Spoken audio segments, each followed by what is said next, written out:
Hi అండి. ఇవేంటో తెలుసు కదా మనకి, సబ్జా గింజలు. సబ్జాలండి, వీటిని సబ్జాలు అంటారు. ఇవి ఆల్రెడీ సమ్మర్ స్టార్ట్ అయిపోయింది కదా.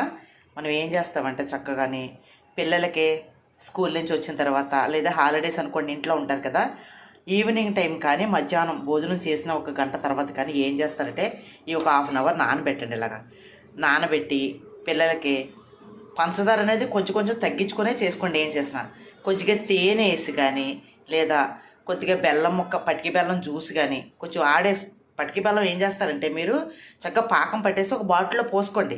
అదొక స్పూన్ వేసి ఇలాగా సబ్జా గింజలు నానబెట్టి అందులో ఆ స్పూను పటికి బెల్లం పానకం వేసి పిల్లలకి ఇవ్వండి. ఎంత మంచిది తెలుసా, మనకి శక్తి వస్తుందండి. తర్వాత అలసట అనేది తగ్గుతుంది. ఇది తినడం వల్ల బోన్స్ అయ్యి గట్టి పడతాయటండి పిల్లలకి. చాలా మంచిది, చాలా ఆరోగ్యం. ఇలాగ సబ్జా గింజలు పెద్దవాళ్ళు కావచ్చు, చిన్నవాళ్ళు కావచ్చు, మనమైనా ఎవరైనా ఏ ఏజ్ వాళ్ళన్నా ఇలా తినండి. సబ్జా గింజల వల్ల ప్రయోజనాలు ఎన్నో ఉన్నాయి. ఇవి మందులు వేస్తే పండేవి కాదండి, ఇవి చక్కగా. ఓకేనా? సబ్జా గింజలు ప్రతి ఒక్కరు కూడా తినండి. ఇలాగ పెద్దవాళ్ళు అయితే మజ్జిగలో కలుపుకోండి, లేదా కమలా జ్యూస్ ఏదో ఒకటి చేసుకుంటారు కదా మీరు ఇంట్లో, ఆ జ్యూస్లో కొద్దిగా వేసేసుకొని తాగేసేయండి. ఓకేనా? సబ్జా గింజలు హెల్త్కి చాలా మంచిది. కంపల్సరీ సబ్జా గింజలు అందరూ వాడండి. ఓకేనండి? మర్చిపోకండి. Thank you.